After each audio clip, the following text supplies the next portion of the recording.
I took a complete break from social media from the last 10 months, and this is what I have learned. In the ARV posting, that is rabies clinic, that is preventive and social medicine posting, I started feeling signs of burnout. Continuous heavy duties of obstetrics and gynecology, then pediatrics, then trauma, then surgery, along with the studies that I was trying to do for NEET PG, exhausted me.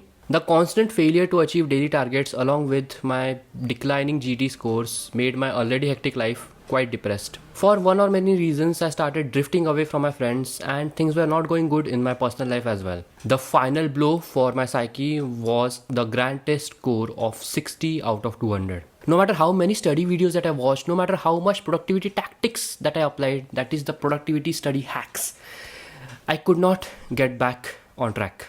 No matter how much coffee I had or the energy drinks, no matter how much I tried to focus, what I read just did not enter my brain.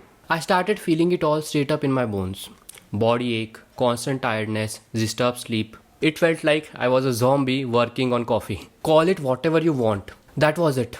Complete and utter burnout hit me. I was at my rock bottom. I did not have energy to continue anything, and so I decided to stop everything. I took a break from studies, from YouTube, from social media. I took a break from all my friends. I tried to stay as isolated as I can. I could not give up on my posting duties. Saunir, the RSTC posting. It is the first time when the interns get to handle the patients in the village all on their own, and that was the first time I felt like I was a doctor. I cannot miss the postings. I need to get back to studies. I need to get a good score in GT, and I need to do it all in just 6 months. What should I do? With so many questions in my mind, I started my Saunir posting. You know, the problems with first generation doctors is that you cannot really turn to your family for help. No matter how educated, supportive, helpful they try to be, they just don't get it. No matter how much help they provide, in the end, the scary news is you're on your own now. But the cool news is you're on your own now. But the efforts they show, it helps. To be honest, I didn't completely stop studying during this time. As you go through MBBS, you are programmed so that studying becomes as essential as eating. My effective study time was reduced to half an hour to 1 hour per day. When you are reading a topic and you know damn well that no matter how many times you read it, it is not going to go in your head. That's the feeling that I was talking about. So Saunir is a little further away from Nagpur, so many of my co-interns decided that they will do up-down with the help of their bikes and scooters. I, on the other hand, had a privilege. I called my close friend and asked him if I could stay at his home for a couple of weeks. They graciously agreed to my selfishness, and I was treated at their home like I was their own child. And this started my healing era. I realized that I had been on my own for far too long. You know, staying in hostel, away from the family, takes a mental and physical toll on you. It keeps on accumulating over time and you reach a breaking point. Bad food habits, bad sleep, loneliness, no one to talk to at home, all of these things just keep on piling up. So to everyone who is living on their own, I have my utmost respect to you and I am proud of you, your dedication and your strength. Staying at my friend's house, I started eating healthy, which made me sleep early, which fixed my sleeping schedule as well. Full stomach with tasty food after all. किसे नींद नहीं आएगी. Waking up early and attending the OPD, treating the patients and watching them get better. Scolding the pregnant ladies about their bad eating habits, scaring little children with the name of injections. All of these, they just made me feel like I was worth something. For the first time in my life, I felt like my hard work had paid off, that I was actually making a difference in someone's life. During those OPDs, I also realized that I was very awful in reading ECGs. Every time there was a patient with a chest pain and his ECG came, I had to go and ask the medical officer in charge for help. So I went out of my way and got the ECG basics book and read the hell out of it. Studying to help someone is far better than just learning facts. The newfound perspective made me more and more interested in reading and give the right diagnosis, investigation and treatment. When I didn't know anything or when I was confused about a diagnosis, I used to ask the medical officer in charge and he used to guide me through this. I must have been quite a headache to him, so thank you very much for helping me. Over the course of those 2 months, I finally gained confidence as a doctor and a clinician. By the time I came back from that duty, it was already Diwali. I continued to gain momentum, 1 hour, 2 hour, 4 hours and so on. By the end of December, I was able to finish the first reading of my syllabus. It took me a little more than 6 months, but I guess it was worth it. On 31st December, I gave another grand test, in which I scored a 132 out of 200 correct. I was very happy because my hard work was finally paying off and I could see the fruits of my labor. Thank God that I was on the right path. I had given up on everything and focused solely on completing the internship duties and studies. As my scores were increasing, I decided I will continue to it. So it was a goodbye to YouTube and Instagram and everything else for quite a lot of time. Going back to my internship duties, there was ENT, ophthalm, orthopedics and so on. It turns out for me, it is impossible to read anything on duties no matter how much free time I have. And even if I do manage to read something, it just bounces off from my head. So I started solving questions instead. But more often than not, I used to follow the junior residents around wherever they went, to the OPDs, ward duties, OTs, etc. Well, some would get annoyed, but others were kind and nice to teach me a lot of different things, which did help me in my NEET PG exam. If the person was annoyed, he would give me a little early break. And if he was nice, he would teach me.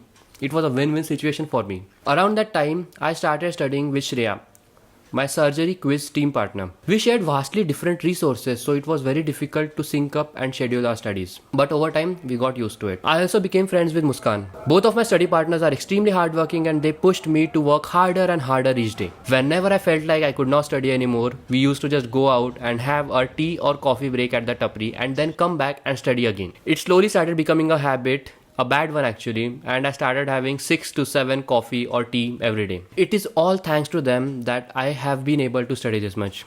So if I get a good score, credits to them, and if I get a bad score, I can blame them. By the time I reached March, I started scoring between 140 to 150 in my grand test. Around that time, I got the news that the exam was postponed to July. So in April, I shifted all my focus to INI-CET.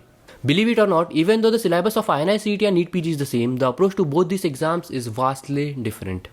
And I could not understand much of it at that time. I underestimated INI-CET and ended up getting a rank of 40 to 100 in the exam. Of course, I did not like my rank. So I did what any sane individual would do. I just slept it off.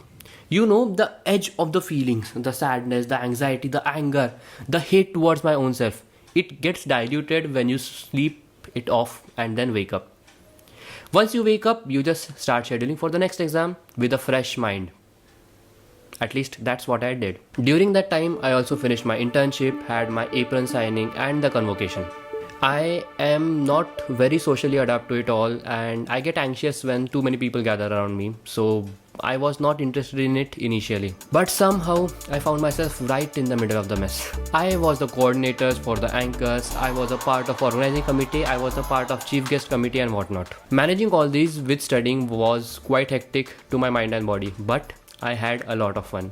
I got used to this much stress and once all of it was over, the only thing I could see, hear and think about was NEET PG. The exams got postponed, then preponed, then postponed again, but it did not affect me. After the formalities of internship were over, I shifted back home from my room and continued my studies. Around that time, my score became constant at 147 correct and I became very good at time management. So I decided that I should stop giving grand tests. By God's grace, I got Nagpur as the center and the morning shift.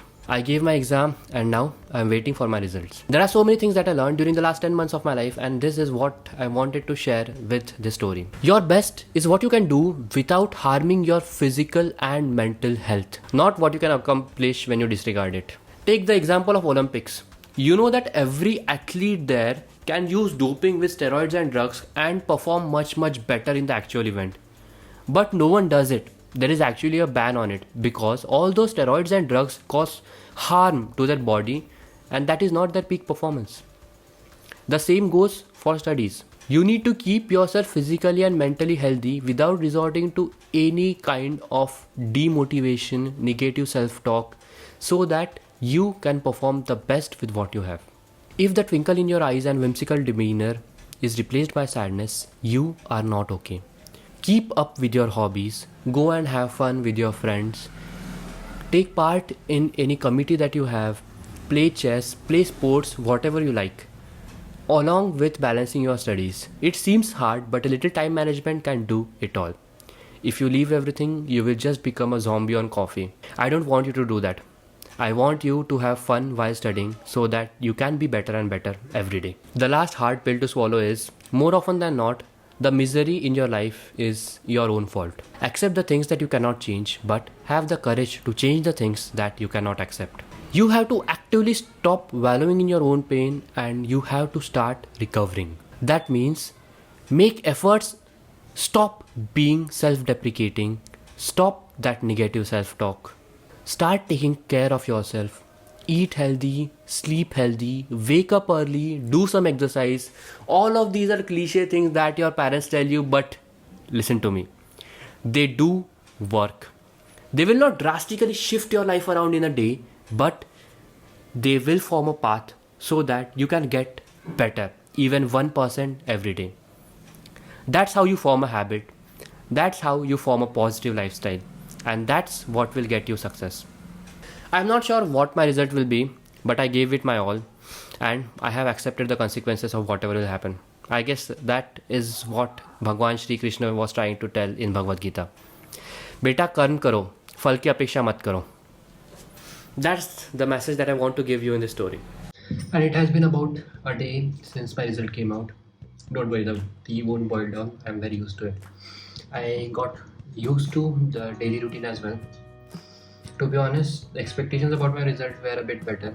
There are three possibilities. एक तो बहुत ही अच्छा rank आ जाता, so I would have been very happy. Second, जो rank अभी आया है वो आया है, in which I am happy. Third, कोई रैंक नहीं आता. That means I might have to repeat. Thankfully, third possibility नहीं हुई. Second हुई. I got a rank of 8819, which is 8,819, which is decent when you look at the overall status of the exam. I expected around 4,000-5,000 rank, but it's okay. जो होता है अच्छे के लिए होता है. I made my fair bit of mistakes in preparation that I can see in retrospect. I made a few mistakes in the exam as well, but it's okay. Now I'm going to prepare for a trip. I desperately need one because I need to refresh my mind, and then I'll think about which branch to take. I have shortlisted it down to surgery versus pediatrics. Do let me know what you think. That is all. This is Abhijit, signing out.